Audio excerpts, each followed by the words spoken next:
for me personally, the thing I'm looking forward to in Project Eureka is the fact that we're going to have almost an AI sandbox. And what I mean by that is we're going to have the ability for a standard user to fire off an LLaMA instance or whatever their model of choice is, Clara, and then tie it into N8N, perhaps run some type of MCP, but all within this sandbox protected environment that Eureka can spawn. In my world, they're just applications. But to a artificial intelligence developer or a researcher, those environments are extremely difficult to set up or time-consuming to set up. And so having a ClickOps version of, boom, you're up and running, you have all of your standard, your TensorFlow, you have your PyCharm, all of your standard tools ready to go, to me, would make life a lot easier. What do you think? Yeah, I totally agree. As we think about this AI world, there's the people that need to build AI tools. And so you need to do your training, your inference. We already talked about various different ways to do that and how to get your data. And you're going to redo your trials. You're going to have other things do fine tuning. And you might even have a system where you have the RAG prompts imported in so you can have that all set up and everything. But the thing that's really cool is if you had 50 different people or 50 different groups in your organization, and you said, okay, each one of those 50 groups can have a project, they can have the data they need, it's all accessible, they only see that, they don't have to worry about all the other things, they can launch applications, they can set up interactive applications, they can set up programming environments, they could do stuff, if they're very technically inclined, we can help if they need that. But there's also going to be a lot of just stuff that comes out of the box, and we're going to be, as we work with different people, we're going to make stuff available, as long as they give permission. Here's this LLaMA, here's this version, here's this open source project, here's a container that just spins it up. Well, it's not just, it's in saying that it's not just available. Of course, a lot of times we get caught up in the data being the issue. We have to, the locality of the data, where we need to put it for the fastest access and all that good stuff. But that's not the thing that people are talking about. To me, what I'm hearing is the ability to resource share GPUs. Yeah. No one wants a GPU just sitting, churning and burning. And so with Project Eureka, with us being able to fire up applications ad hoc, as needed, and then shut them down when we're done, that gives us the ability to share GPUs. Yeah. And I think that's going to be really powerful and really money saving, and especially for organizations that just don't have, they have the great ideas, but they don't have the funds to necessarily back that up. Yeah. Well, and the multi-cloud capability is you could sit here and run it on-prem, and if those GPUs, even if you time slice them, are all used, you could say, okay, this one, pay for the cloud this time because I got to get this project done. And it just, routes, change a couple lines and routes to the cloud. Or not just that, then you can also use the API keys from, if you have a professional ChatGPT, OpenAI account or a paid for account with any of these LLMs, be it, again, ChatGPT, Gemini, Grok, and the list, of course, goes on and grows every day. Put that API key into the project, and then your group is allowed to use that particular instance or use that particular LLM to get their work done. And I think that's another powerful part of Project Eureka. Even with drug inferencing, that I can see that being a powerful tool. Yeah, and when you're doing, pharma drug, inferencing for different models to see which, things fit, which molecules fit better. You could also do things like logistics. How do I run this code to see what the optimal path, when do I have to do things, when do I have to have this available? There's lots of opportunities in finance, the list goes on and on where people need to train, fine tune, but you also see, things like digital humanities, all of those things. So all of these things can be gathered, and you've had some experience, doing classroom education efforts and some of that's just getting things set up is painful. Oh yeah, I'm completely used to, be it going into the classroom to teach or doing a training session or doing hackathons and things like that. Day one is just getting the students to learn how to SSH in, and then trying to get all the credentials right, and then teaching them, okay, you're getting on one of the fastest computers in the world, and when they log in, they see that blinking cursor, and they're like, what's this? As opposed to, here's your login credential. You have a Google account? Let me add your Google account to this project. Boom, you're in. Now, click launch Jupyter Notebook, launch PyCharm, and we can go. That definitely takes that away. But there's another part of that as well that we're not really mentioning, and I think we need to give it a little credence.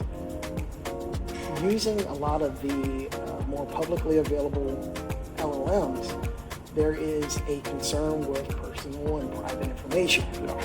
And so when you use a ChatGPT, when you use a Gemini, even Perplexity and things like that, you don't necessarily want to transfer your documents to their site to be processed inside of their RAG.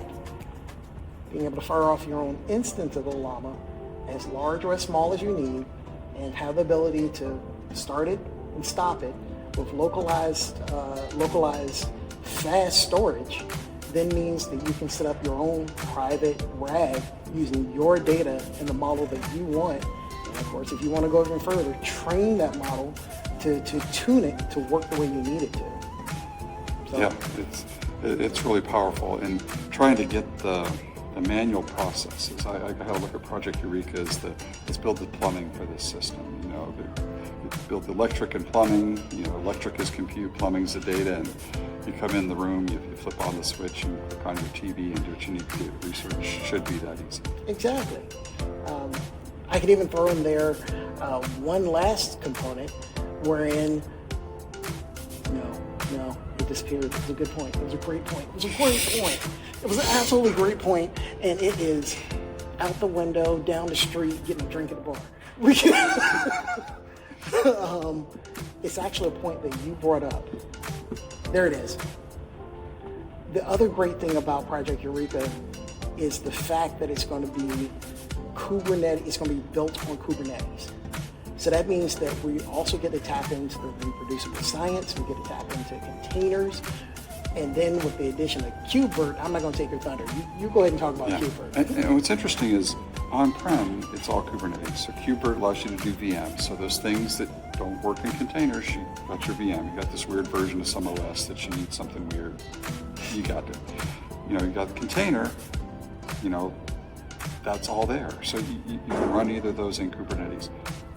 In the cloud, you leverage VMs, leverage what you need for that, for AWS, Google, Azure, and so it's really a powerful, flexible, easy to use system, and it's built on something like most of the AI training in the world is done on Kubernetes, and now what we're doing is taking existing systems and being able to bring the future to them with projectEUREKA.